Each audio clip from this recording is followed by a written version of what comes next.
ਸਤਿ ਸ਼੍ਰੀ ਅਕਾਲ ਜੀ। ਪੰਜਾਬੀ ਰੇਡੀਓ ਤੇ ਪੰਜਾਬੀ ਟੀਵੀ ਯੂਐਸਏ ਦੇ ਜ਼ਰੀਏ ਜੁੜੇ ਹੋਏ ਸਾਰੇ ਸਰੋਤਿਆਂ ਦਾ ਬਹੁਤ-ਬਹੁਤ ਸਵਾਗਤ ਹੈ। Program beyond the headlines with Mandeep Punia ਦੇ ਵਿੱਚ। ਇਸ ਪ੍ਰੋਗਰਾਮ ਦੇ ਵਿੱਚ ਮਨਦੀਪ ਪੂਨੀਆ ਹੋਣਾ ਦਾ ਸਾਥ ਹੁੰਦਾ ਹੈ ਤੇ ਦੇਸ਼ ਭਰ ਨਾਲ ਜੁੜੀਆਂ ਹੋਈਆਂ ਬਹੁਤ ਸਾਰੀਆਂ ਖਬਰਾਂ ਹੁੰਦੀਆਂ ਨੇ। ਸੋ ਕਰਦੇ ਆ ਉਹਨਾਂ ਨੂੰ ਪ੍ਰੋਗਰਾਮ 'ਚ ਸ਼ਾਮਿਲ ਤੇ ਫਿਰ ਖਬਰਾਂ ਦਾ ਰੁਖ ਕਰਾਂਗੇ। ਬਹੁਤ-ਬਹੁਤ ਸਵਾਗਤ ਹੈ ਜੀ। ਜੀ ਸ਼ੁਕਰੀਆ। ਸਤਿ ਸ੍ਰੀ ਅਕਾਲ ਗੁਰਪ੍ਰੀਤ।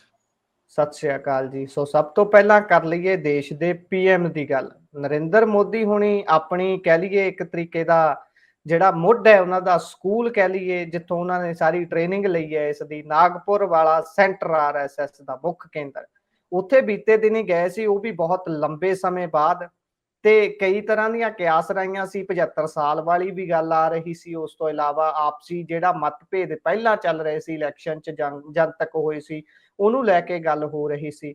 ਪਰ ਚਾਨਣਾ ਪਾਇਓ ਤਾਂ ਹੁਣ ਜਿਹੜੀਆਂ ਛਣ ਕੇ ਖਬਰਾਂ ਆ ਰਹੀਆਂ ਨੇ ਕਿ ਗੱਲ ਤਾਂ ਵਿੱਚੋਂ ਕੋਈ ਹੋਰ ਹੀ ਸੀ ਉੱਥੇ ਜਾਣ ਦੀ। ਪਾਇਓ ਚਾਨਣਾ ਕਿ ਇਸ ਵਾਰ ਆਰਐਸਐਸ ਕੀ ਚਾਹੁੰਦਾ ਹੈ ਤੇ ਮੋਦੀ ਦਾ ਕੀ ਪਲਾਨ ਹੈ, ਕੀ ਆਪਸੀ ਕਲੈਸ਼ ਦੇ ਵਿੱਚ ਨੇ ਇਹ?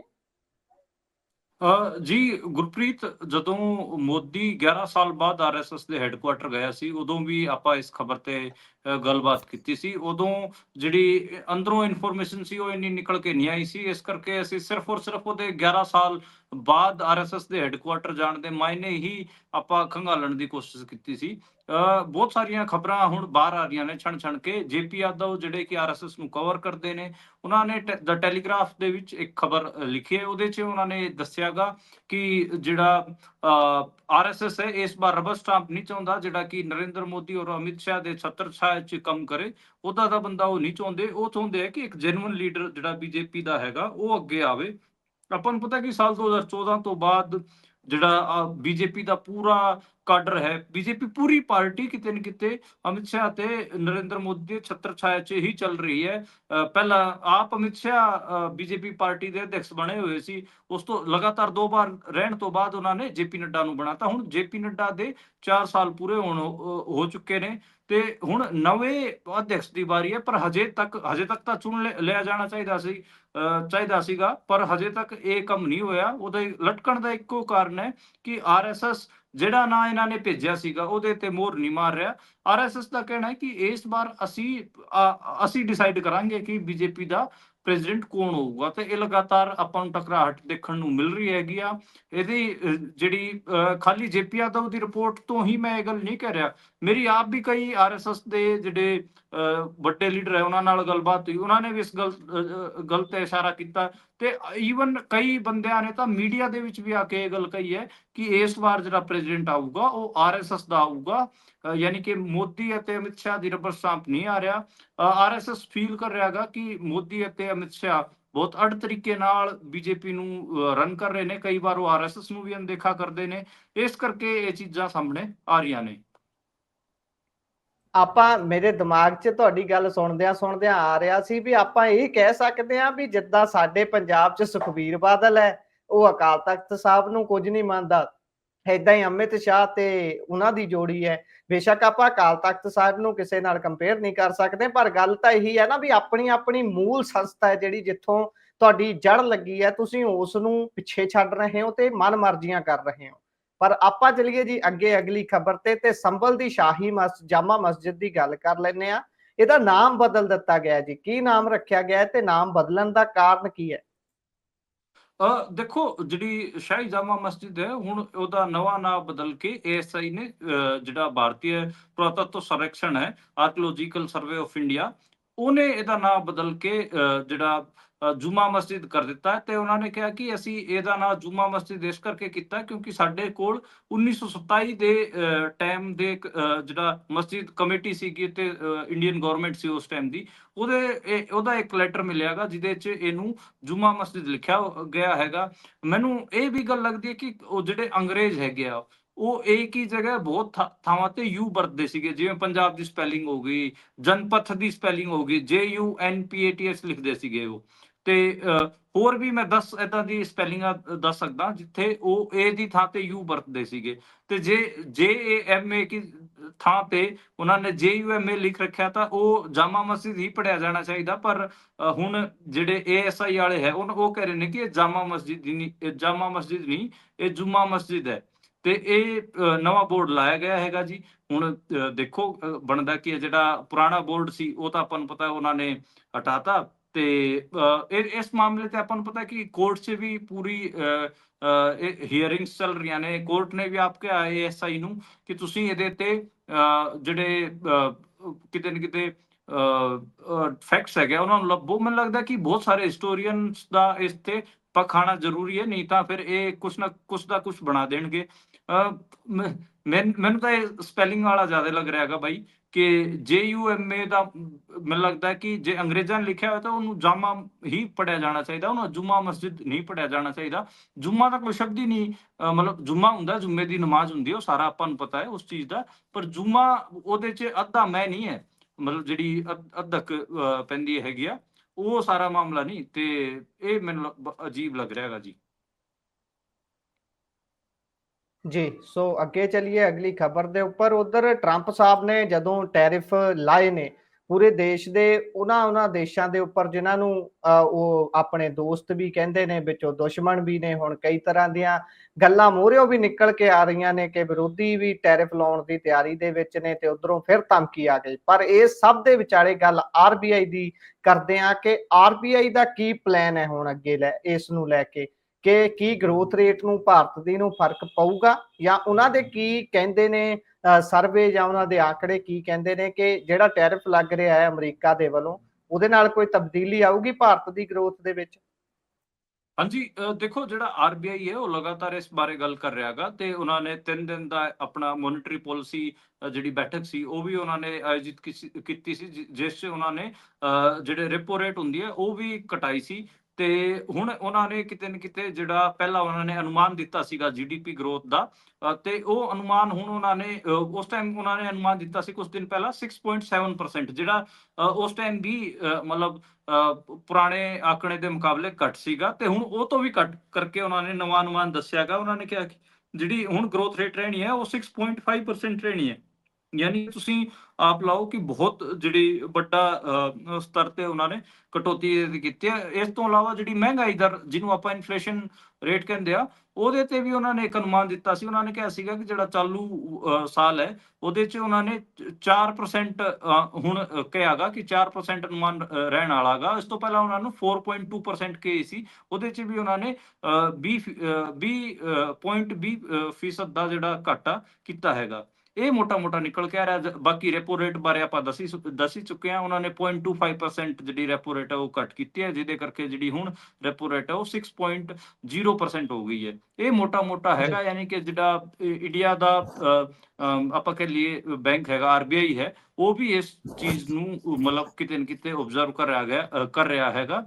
ਜਿਹੜੇ RBI ਜੀ ਦੇ ਗਵਰਨਰ ਨੇ ਉਹਨਾਂ ਨੇ ਬੁੱਧਵਾਰ ਨੂੰ ਇੱਕ ਬਿਆਨ ਵੀ ਦਿੱਤਾ ਸੀ। ਉਹਨਾਂ ਨੇ ਦੱਸਿਆ ਸੀਗਾ ਕਿ ਜਿਹੜਾ ਵਰਲਡ ਇਕਨੋਮਿਕ ਆਊਟਲੁੱਕ ਹੈ ਉਹ ਤੇਜ਼ੀ ਨਾਲ ਬਦਲ ਰਿਹਾ ਹੈਗਾ, ਤੇ ਨਵੀਆਂ ਅਪਡੇਟਸ ਹਰ ਰੋਜ਼ ਹੋ ਰਹੀਆਂ ਨੇ। ਇਸ ਕਰਕੇ ਸਾਨੂੰ ਇਹ ਜਿੰਨੀ ਵੀ ਇੱਕ ਕੰਪਲਿਕੇਸ਼ਨਸ ਨੇ, ਜਿੰਨੀ ਵੀ ਕੰਪਲੈਕਸਿਟੀਜ਼ ਹੈਗੀਆਂ, ਉਹਦੇ ਤੇ ਸਾਡੇ ਤੇ ਜਿਹੜੇ ਖਤਰੇ ਆਣਗੇ ਉਹਦੇ ਵਾਸਤੇ ਸਾਨੂੰ ਪਹਿਲਾਂ ਹੀ ਤੋਂ ਤਿਆਰੀ ਕਰਨੀ ਪਏਗੀ। ਜੀ, ਪਰ ਉਧਰ ਫਿਰ ਵੀ ਟਰੰਪ ਸਾਹਿਬ ਜਿਹੜੇ ਨੇ ਉਹ ਪਹਿਲਾਂ ਤਾਂ ਬਹੁਤ ਧੜੱਲੇ ਦੇ ਨਾਲ ਟੈਰਿਫ ਵਾਲੀ ਗੱਲ ਆਖ ਰਹੇ ਸੀ ਲਾਵਾਂਗੇ, ਫਿਰ ਉਹਨਾਂ ਨੇ 7 ਦਿਨਾਂ 'ਚ ਦੁਬਾਰਾ ਤੋਂ ਬੈਕਫੁੱਟ ਤੇ ਆਉਣ ਦੀ ਤਿਆਰੀ ਕੀਤੀ ਤੇ 90 ਦਿਨਾਂ ਲਈ ਰੋਕ ਲਾ ਦਿੱਤੀ। ਤੇ ਹੁਣ ਕੀ ਲੱਗਦਾ ਹੈ 90 ਦਿਨਾਂ ਦੀ ਲੱਗੀ ਰੋਕ ਕੋਈ ਭਾਰਤ ਨੂੰ ਆਸਰਾ ਦਊਗੀ, ਜਾਂ ਉਹਨਾਂ ਦੇਸ਼ਾਂ ਨੂੰ ਕੋਈ ਬਚਾਅ ਦਾ ਰਸਤਾ ਲੱਭਣ ਦਊਗੀ ਜਿਹੜੇ ਇਸ ਟੈਰਿਫ ਦੀ ਮਾਰ ਦੇ ਹੇਠਾਂ ਆਉਣੇ ਸੀ? ਦੇਖੋ, ਟਰੰਪ ਸਾਹਿਬ ਨੇ ਸਿਰਫ ਔਰ ਸਿਰਫ ਉਹਨਾਂ ਦੇਸ਼ ਦਾ ਜਿਹੜੇ 75 ਦੇਸ਼ ਨੇ ਉਹਨਾਂ ਵਾਸਤੇ ਹੀ ਇਹ 90 ਦਿਨ ਦੀ ਰੋਕ ਲਾਈ ਹੈਗੀ ਆ ਰੈਸਿਪਰੋਕਲ ਟੈਰਿਫ ਤੇ। ਚਾਈਨਾ ਤੇ ਉਹਨਾਂ ਨੇ ਨਹੀਂ ਲਾਈ ਹੈ, ਬਲਕਿ ਚਾਈਨਾ ਤੇ ਪਹਿਲਾਂ ਉਹਨਾਂ ਨੇ 104% ਦਾ ਟੈਰਿਫ ਐਲਾਨਿਆ ਸੀਗਾ, ਹੁਣ 125% ਦਾ ਟੈਰਿਫ ਐਲਾਨਤਾ ਹੈਗਾ, ਕਿਉਂਕਿ ਚਾਈਨਾ ਨੇ ਇਹ ਗੱਲ ਕਹੀ ਸੀ ਕਿ ਅਸੀਂ ਜਵਾਬੀ ਤੌਰ ਤੇ 84% ਟੈਰਿਫ ਲਾਵਾਂਗੇ। ਉਸ ਤੋਂ ਬਾਅਦ ਹੁਣ ਨਵਾਂ ਟੈਰਿਫ ਐਲਾਨਿਆ ਗਿਆ ਹੈਗਾ ਅਮਰੀਕਾ ਵੱਲੋਂ, ਤੇ 125% ਹੈਗਾ। ਤੇ ਤੁਸੀਂ ਆਪ ਲਾ ਲਓ ਕਿ ਮਤਲਬ ਚਾਈਨਾ ਤੇ ਜਿਹੜਾ ਅਮਰੀਕਾ ਹੈ ਉਹਦਾ ਟ੍ਰੇਡ ਵਾਰ ਕਿਤੇ ਨਾ ਕਿਤੇ ਸ਼ਾਰਪ ਹੁੰਦਾ ਆਪਾਂ ਨੂੰ ਦਿਖ ਰਿਹਾਗਾ। ਬਾਕੀ ਹੋਰ ਮੁਲਕ ਸੀਗੇ, ਜਿਵੇਂ ਇੰਡੀਆ ਵੀ ਸੀ ਜਿਹਦੇ 'ਚ, ਤੇ ਹੋਰ ਯੂਰੋਪੀਅਨ ਮੁਲਕ ਸੀਗੇ, ਕੈਨੇਡਾ ਸੀਗਾ, ਹੋਰ ਜਿਹੜੇ ਮੁਲਕ ਸੀਗੇ ਤਕਰੀਬਨ 75 ਮੁਲਕ ਸੀਗੇ, ਉਹਨਾਂ ਤੇ ਜਿਹੜਾ ਰੈਸਿਪਰੋਕਲ ਟੈਰਿਫ ਟਰੰਪ ਨੇ ਅਨਾਉਂਸ ਕੀਤਾ ਸੀ ਉਹਨਾਂ ਨੂੰ 90 ਦਿਨ ਵਾਸਤੇ ਹੋਲਡ ਤੇ ਧਰਤਾ ਹੈਗਾ, ਤੇ ਹੁਣ ਉਹ ਵਿਦਹੈਲਡ ਰਹਿਣਗੇ, ਯਾਨੀ ਕਿ ਹੋਲਡ ਤੇ ਰਹਿਣਗੇ। ਇਹ ਮੋਟਾ ਜੀ ਨਿਕਲ ਕੇ ਆ ਰਿਹਾ ਹੈਗਾ। ਤੇ ਉਹਨਾਂ ਨੇ ਇੱਕ ਗੱਲ ਹੋਰ ਕਹੀ ਹੈ, ਟਰੰਪ ਐਡਮਿਨਿਸਟ੍ਰੇਸ਼ਨ ਚਾਹ ਰਿਹਾ ਹੈਗਾ ਕਿ ਜਿਹੜੇ ਬਾਕੀ ਦੇ ਮੁਲਕ ਨੇ 75 ਮੁਲਕ ਨੇ ਉਹ ਉਹਨਾਂ ਨਾਲ ਡੀਲ ਕਰਨ, ਗੱਲਬਾਤ ਕਰਨ, ਤੇ ਫਿਰ ਹੀ ਅਸੀਂ ਜਿਹੜਾ ਟੈਰਿਫ ਹੈ ਉਹ ਘਟਾਵਾਂਗੇ, ਨਹੀਂ ਤਾਂ 90 ਦਿਨਾਂ ਤੋਂ ਬਾਅਦ ਦੁਬਾਰੇ ਤੋਂ ਸ਼ੁਰੂ ਕਰ ਦਿਆਂਗੇ। ਇਸ ਕਿਸਮ ਦੀ ਉਹਨਾਂ ਦੀ ਲੈਂਗੁਏਜ ਹੈਗੀ ਆ। ਦੇਖੋ ਜੀ ਜਿਹੜਾ ਚਾਈਨਾ ਤੇ ਅਮਰੀਕਾ ਦਾ ਜਿਹੜਾ ਟ੍ਰੇਡ ਵੋਰ ਹੈ, ਜੇ ਉਹ ਸ਼ਾਰਪ ਹੋਊਗਾ ਤੇ ਉਹਦਾ ਫਾਇਦਾ ਇੰਡੀਆ ਨੂੰ ਹੋ ਸਕਦਾ ਗਾ। ਇੰਡੀਆ ਨੂੰ ਕਿਵੇਂ ਫਾਇਦਾ ਹੋ ਸਕਦਾ ਗਾ ਕਿ ਬਹੁਤ ਸਾਰੀਆਂ ਚੀਜ਼ਾਂ ਜਿਹੜੇ ਚਾਈਨਾ ਦੇ ਵਿੱਚ ਬਣੀਆਂ ਹੋਈਆਂ ਨੇ, ਜਿਹੜੀਆਂ ਉਹਨਾਂ ਨੇ ਅਮਰੀਕਾ ਦੀ ਮਾਰਕੀਟ 'ਚ ਐਕਸਪੋਰਟ ਕਰਨੀਆਂ ਸੀ ਜਾਂ ਫਿਰ ਉੱਥੇ ਲੈ ਕੇ ਜਾਣੀਆਂ ਸੀ, ਉਹ ਇੰਡੀਆ 'ਚ ਡੰਪ ਕਰਨ ਦੀ ਸੋਚਣਗੇ। ਉਹਦੇ 'ਚ ਟੀਵੀ ਵੀ ਹੋ ਗਏ, ਫ੍ਰਿਜ ਹੋ ਗਏ, ਸਮਾਰਟਫੋਨ ਹੋ ਗਏ, ਇਹ ਸਾਰੀਆਂ ਚੀਜ਼ਾਂ ਨੇ ਆਲਰੇਡੀ ਜਿਹੜੇ ਚਾਈਨੀਜ਼ ਜਿਹੜੇ ਮੈਨੂਫੈਕਚਰਰਸ ਹੈਗੇ ਆ ਉਹ ਇੰਡੀਆ ਨੂੰ 5% ਦਾ ਡਿਸਕਾਊਂਟ ਦੇਣ ਦੀ ਗੱਲ ਕਰਨ ਲੱਗ ਚੁੱਕੇ ਹੈਗੇ ਆ। ਯਾਨੀ ਕਿ ਚਾਈਨਾ ਕੋਲ ਇੱਕ ਵੱਡੀ ਮਾਰਕੀਟ ਉਹਨਾਂ ਦੇ ਪੜੋਸ 'ਚ ਹੀ ਹੈਗੀ ਆ, ਜਿੱਥੇ ਉਹ ਆਪਣਾ ਸਮਾਨ ਜਿਹੜਾ ਆਲਰੇਡੀ ਬਣਿਆ ਹੋਇਆ ਉਹਨੂੰ ਡੰਪ ਕਰ ਸਕਦੇ। ਯਾਨੀ ਕਿ ਇੰਡੀਆ 'ਚ ਉਹ 5% ਦਾ ਡਿਸਕਾਊਂਟ ਦੇ ਕੇ ਆਪਣੇ ਟੀਵੀ, ਫ੍ਰਿਜ, ਫੋਨ ਉਹ ਸਾਰਾ ਵੇਚ ਦੇਣਗੇ, ਤੇ ਇੰਡੀਆ 'ਚ ਤਾਂ ਮਤਲਬ ਜਿਹੜੇ ਗਾਹਕ ਹੈਗੇ ਉਹਨਾਂ ਨੂੰ ਤਾਂ ਸਸਤਾ ਹੀ ਮਿਲੂਗਾ। ਇਹਦੇ ਕਰਕੇ ਕਿਤੇ ਨਾ ਕਿਤੇ ਜਿਹੜਾ ਡਿਸਕਾਊਂਟ ਹੈ, ਤੇ ਇੰਡੀਆ ਇਸ ਬਾਰੇ ਗੱਲ ਵੀ ਕਰ ਰਿਹਾ ਕਿ ਸਾਡੇ ਅਸੀਂ ਜਿਹੜੇ ਲੋਕ ਹੈਗੇ ਉਹਨਾਂ ਨੂੰ ਕਿ ਇਹ ਡੰਪਿੰਗ ਸਟੇਸ਼ਨ ਵਾਂਗ ਯੂਜ਼ ਕਰਨਗੇ, ਕਿ ਉਹਨਾਂ ਦੀ ਟ੍ਰੇਡ ਵੋਰ ਚੱਲੂਗੀ, ਜਿਸਨੇ ਵੀ ਆਪਣਾ ਜੀ ਸਮਾਨ ਡੰਪ ਕਰਨਾ ਹੋਇਆ ਇੱਧਰ 5-10% ਦੇ ਕੇ ਇੱਧਰ ਸਿੱਟ ਦੇਣਗੇ। ਇਹ ਗੱਲ ਜੀ ਲਗਾਤਾਰ ਨਿਕਲ ਕੇ ਆ ਰਹੀ ਹੈ ਜੀ। ਹਜੇ ਇੰਡੀਆ ਨੇ ਜਿਹੜਾ ਇਹ ਡੰਪ ਵਾਲੀ ਸਿਚੁਏਸ਼ਨ ਬਣਨ ਵਾਲੀ ਹੈ, ਇਹਦੇ ਤੇ ਕੋਈ ਆਪਣਾ ਰੁਖ ਸਾਫ਼ ਨਹੀਂ ਕੀਤਾ ਹੈ। ਪਰ ਉਹਨਾਂ ਆਰਬੀਆਈ ਗਵਰਨਰ ਦੀ ਇੱਕ ਸਟੇਟਮੈਂਟ ਮੈਂ ਦੇਖ ਰਿਹਾ ਸੀ, ਉਹਨਾਂ ਦੇ ਨੋਟਿਸ 'ਚ ਇਹ ਗੱਲ ਹੈਗੀ ਆ। ਹੁਣ ਦੇਖਦੇ ਆ ਕਿ ਮਤਲਬ ਚਾਈਨਾ ਨੇ ਜਿਹੜਾ ਮਾਲ ਅਮਰੀਕਨ ਮਾਰਕੀਟ ਵਾਸਤੇ ਤਿਆਰ ਕੀਤਾ ਸੀ, ਜੇ ਟਰੰਪ ਦਾ ਟੈਰਿਫ ਵੋਰ ਚੱਲਦਾ ਰਿਹਾ ਤਾਂ ਕੀ ਉਹ ਇੰਡੀਆ 'ਚ ਡੰਪ ਕੀਤਾ ਜਾਊਗਾ? ਇਹ ਵੀ ਹੁਣ ਆਪਾਂ ਅੱਗੇ ਦੇਖਾਂਗੇ ਆਉਣ ਵਾਲੇ ਦਿਨਾਂ 'ਚ। ਜੀ ਵੇਖਾਂਗੇ ਬਣਦਾ ਕੀ ਹੈ। ਪਰ ਅਗਲੀ ਖਬਰ ਬਹੁਤ ਰੌਚਕ ਹੈ। ਨੇਪਾਲ ਦੇ ਵਿੱਚ ਤਖਤਾ ਪਲਟ ਕਰਨ ਦੇ ਲਈ ਵੱਡਾ ਅੰਦੋਲਨ ਛਿੜਿਆ ਹੋਇਆ ਹੈ। ਪਰ ਸਭ ਤੋਂ ਖਾਸ ਗੱਲ ਇਹ ਹੈ ਕਿ ਉਸ ਅੰਦੋਲਨ ਦਾ ਮੁੱਖ ਲੀਡਰ ਜਿਹੜਾ ਬੰਦਾ ਬਣਿਆ ਹੋਇਆ ਹੈ, ਉਸ ਨੂੰ ਲੈ ਕੇ ਬਹੁਤ ਤਰ੍ਹਾਂ ਦੇ ਵਿਵਾਦ ਨੇ। ਪਾਇਓ ਜ਼ਰਾ ਇਸ ਕਹਾਣੀ ਤੇ ਚਾਨਣਾ। ਹਾਂਜੀ, ਦੇਖੋ ਨੇਪਾਲ ਦੇ ਵਿੱਚ ਆਪਾਂ ਨੂੰ ਪਤਾ ਹੈ ਕਿ ਇੱਕ ਲੰਬਾ ਉੱਥੇ ਸੰਘਰਸ਼ ਰਿਹਾ ਹੈਗਾ, ਜਿਸ ਕਰਕੇ ਉੱਥੇ ਡੈਮੋਕ੍ਰੇਸੀ ਆਈ ਹੈ। ਤੇ ਉਹ ਉੱਥੇ ਜਿਹੜੀ ਡੈਮੋਕ੍ਰੇਸੀ ਆਈ ਵੀ ਹੈਗੀ ਆ ਉਹ 21ਵੀਂ ਸਦੀ 'ਚ ਆਈ ਹੈ। ਜਿਵੇਂ ਦੁਨੀਆ ਭਰ ਦੇ ਬਾਕੀ ਮੁਲਕ ਸੀਗੇ, ਉਹਨਾਂ ਨੇ 20ਵੀਂ ਸਦੀ ਦੇ ਅੱਧ ਤੱਕ ਆਪਣੇ ਕਿਤੇ ਨਾ ਕਿਤੇ ਮੁਲਕਾਂ ਨੂੰ ਆਜ਼ਾਦ ਕਰਾ ਲਿਆ ਸੀ। ਜਿਹੜੀ ਫਿਊਡਲਿਜ਼ਮ ਸੀਗਾ ਉਹ ਤੋਂ ਵੀ ਆਜ਼ਾਦ ਕਰਾ ਲਿਆ ਸੀਗਾ, ਤੇ ਨਏ ਡੈਮੋਕ੍ਰੈਟਿਕ ਜਿਹੜੀ ਪ੍ਰਣਾਲੀਆਂ ਸੀਗੀਆਂ ਉਹ ਅਪਣਾ ਲਈਆਂ ਸੀਗੀਆਂ। ਜਿਹੜਾ ਫਿਊਡਲਿਜ਼ਮ ਰਿਹਾ, ਜਿੱਥੇ ਰਾਜਾ ਦਾ ਰਾਜ ਹੁੰਦਾ ਸੀ, ਉਹਦੇ ਤੋਂ ਕਿਤੇ ਨਾ ਕਿਤੇ ਡੈਮੋਕ੍ਰੇਸੀ ਕਈ ਮਾਇਨਿਆਂ 'ਚ ਚੰਗੀ ਹੈਗੀ ਆ। ਇੱਥੇ ਕੋਈ ਇੱਕ ਪਰਮਾਨੈਂਟ ਫੈਮਿਲੀ ਨਹੀਂ ਬੈਠੀ ਹੁੰਦੀ ਤੇ ਰਾਜਾ ਆਪਣੀ ਮਨਮਰਜ਼ੀ ਨਹੀਂ ਕਰ ਸਕਦਾ। ਐਵੇਂ ਇੱਥੇ ਕਿਤੇ ਨਾ ਕਿਤੇ ਲੋਕ ਇੱਕ ਇਹ ਚੀਜ਼ ਤਾਂ ਹੁੰਦੀ ਹੈ ਕਿ ਲੋਕ ਆਪਣਾ ਰਾਜਾ ਖੁਦ ਚੁਣਦੇ ਨੇ। ਉਹਨਾਂ ਕੋਲ ਹਰ 5 ਸਾਲ ਜਾਂ 3 ਸਾਲ 4 ਸਾਲ ਬਾਅਦ ਇਲੈਕਸ਼ਨ ਹੁੰਦੇ ਨੇ, ਉਹਨਾਂ ਕੋਲ ਆਪਣਾ ਰਾਜਾ ਚੁਣਨ ਦਾ ਅਧਿਕਾਰ ਹੁੰਦਾ ਗਾ। ਇਹ ਮੋਟੀ ਤੇ ਰਾਜਸ਼ਾਹੀ 'ਚ ਆਪਾਂ ਨੂੰ ਪਤਾ ਕਿ ਕਿੰਨਾ ਫਿਊਡਲਿਜ਼ਮ 'ਚ ਕਿੰਨਾ ਜ਼ਿਆਦਾ ਅਥੋਰਿਟੇਰੀਅਨ ਸਟੇਟ ਹੁੰਦਾ ਹੈ। ਉਹ ਇੱਕ ਹੀ ਬੰਦੇ ਕੋਲ ਸਾਰੀ ਪਾਵਰ ਹੁੰਦੀ ਹੈ ਤੇ ਉਹ ਆਪਣੀ ਮਨਮਰਜ਼ੀ ਬਹੁਤ ਜ਼ਿਆਦਾ ਚਲਾਉਂਦਾ। ਡੈਮੋਕ੍ਰੇਸੀ 'ਚ ਕਿਤੇ ਨਾ ਕਿਤੇ ਜਿਹੜੀ ਇਹ ਪਾਵਰ ਹੈ ਡਿਸੈਂਟਰਲਾਈਜ਼ ਹੁੰਦੀ ਹੈ। ਨੇਪਾਲ 'ਚ ਜਿਹੜੀ ਇਹ ਸਾਰੀ ਕ੍ਰਾਂਤੀ ਸੀਗੀ, ਰੈਵੋਲੂਸ਼ਨ ਜਿਹੜਾ ਹੋਇਆ, ਫਿਊਡਲਿਜ਼ਮ ਨੂੰ ਕਹਿ ਲਈਏ ਜਾਂ ਫਿਰ ਰਾਜਸ਼ਾਹੀ ਨੂੰ ਪਿੱਛੇ ਧੱਕਿਆ, ਉਹਦੇ 'ਚ ਜਿਹੜੇ ਲੈਫਟ ਵਾਲੀ ਪਾਰਟੀਆਂ ਸੀਗੀਆਂ ਉਹਨਾਂ ਦਾ ਬਹੁਤ ਵੱਡਾ ਰੋਲ ਸੀਗਾ। ਤੇ ਆਪਾਂ ਨੂੰ ਪਤਾ ਕਿ ਉਸ ਤੋਂ ਬਾਅਦ ਹੁਣ ਪਿਛਲੇ 14 ਸਾਲਾਂ 'ਚੋਂ ਲਗਾਤਾਰ ਜਿਹੜੇ ਲੈਫਟ ਦੇ ਧੜੇ ਹੀ ਉੱਥੇ ਰਾਜ ਕਰ ਰਹੇ ਨੇ। ਪਰ ਹੁਣ ਉੱਥੇ ਲੈਫਟ ਦੇ ਧੜਿਆਂ ਦੇ ਉਲਟ ਜਿਹੜੀ ਉੱਥੇ ਉੱਥੋਂ ਦੇ ਜਿਹੜੇ ਰਾਜਾ ਨੇ, ਰਾਜਾ ਗਿਆਨੇਂਦਰ ਸ਼ਾਹ, ਉਹ ਲੋਕਾਂ ਨੂੰ ਉਕਸਾ ਰਹੇ ਨੇ ਉਹਨਾਂ ਦੇ ਹੱਕ 'ਚ ਮੋਬਿਲਾਈਜ਼ ਕਰਨ ਵਾਸਤੇ। ਤੇ ਜਿਹੜਾ ਬੰਦਾ ਇਹ ਸਾਰੇ ਰਾਜਸ਼ਾਹੀ ਵਾਪਸ ਲਿਆਉਣ ਵਾਸਤੇ ਜਿਹੜੇ ਪ੍ਰੋਟੈਸਟ ਹੋ ਰਹੇ ਨੇ, ਉਹਨੂੰ ਜਿਹੜਾ ਬੰਦਾ ਲੀਡ ਕਰ ਰਿਹਾ ਹੈਗਾ, ਉਹਦਾ ਨਾਮ ਹੈ ਦੁਰਗਾ ਪ੍ਰਸਾਈ। ਉਹ ਪਹਿਲਾਂ ਜਿਹੜੇ ਜਿਸ ਟਾਈਮ ਇਹ ਕਮਿਊਨਿਸਟ ਭੂਮੀਗਤ ਅੰਦੋਲਨ ਚਲਾ ਰਹੇ ਸੀਗੇ ਜਾਂ ਕਹਿ ਲਈਏ ਕਿ ਹਥਿਆਰਬੰਦ ਕ੍ਰਾਂਤੀ ਕਰ ਰਹੇ ਸੀ, ਉਦੋਂ ਉਹਨਾਂ ਨੂੰ ਦੁੱਧ ਦੇ ਡਰਾਮਾਂ 'ਚ ਹਥਿਆਰ ਸਪਲਾਈ ਕਰਦਾ ਹੁੰਦਾ ਸੀਗਾ। ਤੇ ਹੁਣ ਦੇਖੋ ਆਪ ਹੀ ਇਹ ਆਗੂ ਬਣ ਗਿਆ ਹੈਗਾ। ਹਾਲਾਂਕਿ ਇਹ ਗਾਇਬ ਹੈਗਾ ਜੀ। ਆਪਾਂ ਨੂੰ ਪਤਾ ਕਿ ਪਿਛਲੇ ਦਿਨੀ ਇੱਕ ਜਿਹੜੀ ਨੇਪਾਲ ਪਾਰਲੀਮੈਂਟ ਹੈ, ਉੱਥੇ ਵੀ ਇਹ ਸਾਰੇ ਪ੍ਰੋਟੈਸਟਰਸ ਵੜਨ ਦੀ ਕੋਸ਼ਿਸ਼ ਕਰ ਰਹੇ ਸੀ, ਜਿਸ ਕਰਕੇ ਉੱਥੇ ਵਾਇਲੈਂਸ ਹੋਇਆ ਸੀ। ਉਹਦੇ 'ਚ 2 ਲੋਕਾਂ ਦੀ ਡੈਥਸ ਹੋਈਆਂ ਸੀ ਤੇ ਤਕਰੀਬਨ 100 ਲੋਕ ਘਾਇਲ ਹੋਏ ਸੀਗੇ। ਹੁਣ ਵੀ ਜਿਹੜੇ ਉੱਥੇ ਹੈਗੇ ਆ, ਛੋਟੇ ਛੋਟੇ ਰਾਜਸ਼ਾਹੀ ਵਾਪਸ ਲੈਣ ਵਾਸਤੇ ਛੋਟੇ ਛੋਟੇ ਪ੍ਰੋਟੈਸਟ ਹੋ ਰਹੇ ਨੇ, ਲੇਕਿਨ ਉਹਨਾਂ ਨੂੰ ਮਾਸ ਸਪੋਰਟ ਨਹੀਂ ਮਿਲ ਰਹੀ। ਜਿਹੜੇ ਗਿਆਨੇਂਦਰ ਸ਼ਾਹ ਨੇ ਉਹ ਏਦਾਂ ਦੇ ਲੋਕਾਂ ਨੂੰ ਲਗਾਤਾਰ ਫੰਡਿੰਗ ਵੀ ਦੇ ਰਹੇ ਨੇ, ਪਰ ਹਜੇ ਤੱਕ ਇਸ ਚੀਜ਼ ਤੇ ਕੋਈ ਮਤਲਬ ਆਪਾਂ ਕਹਿ ਲਈਏ ਕਿ ਮਾਸ ਸਪੋਰਟ ਹਜੇ ਨਹੀਂ ਮਿਲ ਰਿਹਾ ਹੈਗਾ। ਤੇ ਇਹ ਬੜਾ ਅਜੀਬ ਲੱਗ ਰਿਹਾ ਹੈ।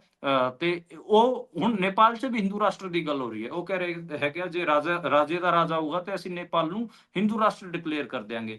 ਜਦੋਂ ਉੱਥੇ ਡੈਮੋਕ੍ਰੈਟਿਕ ਸਰਕਾਰ ਦਾ ਗਠਨ ਹੁੰਦਾ ਹੈ, ਉਦੋਂ ਉਸ ਨੂੰ ਸੈਕੂਲਰ ਮੁਲਕ ਬਣਾ ਦਿੱਤਾ ਗਿਆ ਸੀਗਾ ਨੇਪਾਲ ਨੂੰ।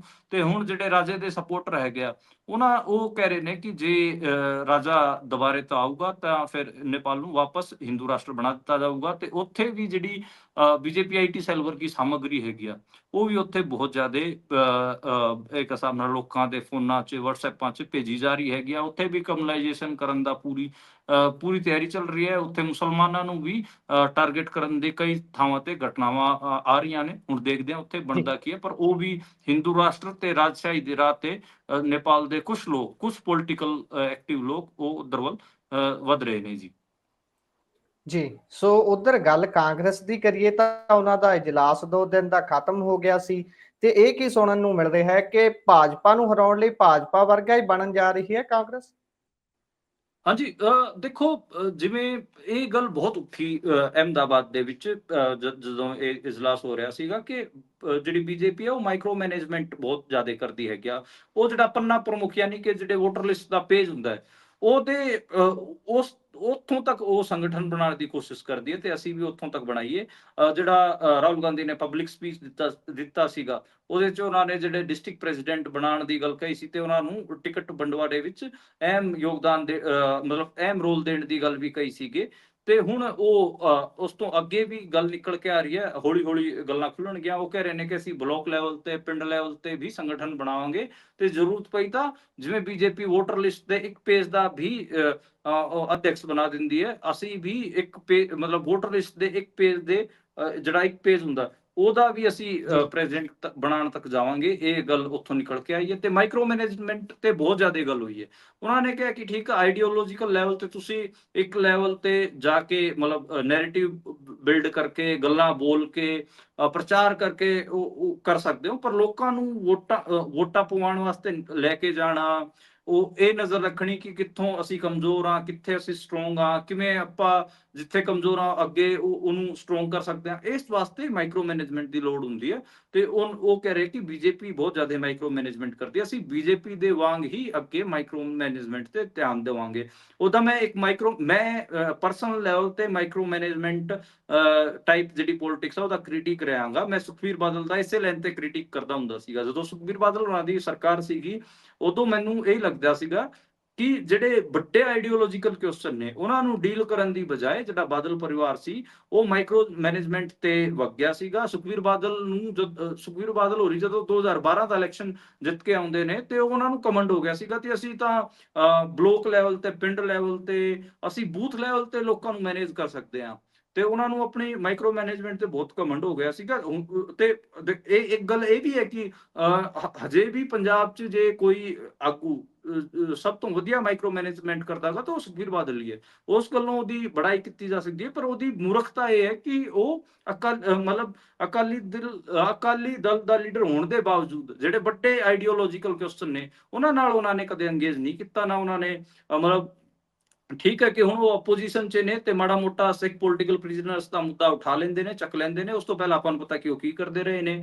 ਰਾਮ ਰਹੀ ਮਾੜਾ ਮਾਮਲਾ ਹੋ ਗਿਆ ਜਾਂ ਫਿਰ ਹੋਰ ਆਪਾਂ ਕਈ ਮਾਮਲਿਆਂ ਤੇ ਗੱਲ ਕਰ ਸਕਦੇ ਹਾਂ, ਬਰਗਾੜੀ ਜਾਂ ਹੋਰ ਉਹਨਾਂ ਨੂੰ ਜਿਹੜੇ ਸਿੱਖ ਇਸ਼ੂਜ਼ ਸੀਗੇ ਉਹਨਾਂ ਨਾਲ ਇੰਗੇਜ ਕਰਨਾ ਹੀ ਨਹੀਂ ਆਇਆ। ਜਿਹੜਾ ਇੱਕ ਵੱਡੀ ਚੀਜ਼ ਹੁੰਦੀ ਹੈ ਉਹ ਨੈਰੇਟਿਵ ਹੁੰਦਾ। ਮਾਈਕਰੋ ਮੈਨੇਜਮੈਂਟ ਤੋਂ ਵੀ ਇੱਕ ਵੱਡੀ ਚੀਜ਼ ਨੈਰੇਟਿਵ ਹੁੰਦਾ ਹੈਗਾ।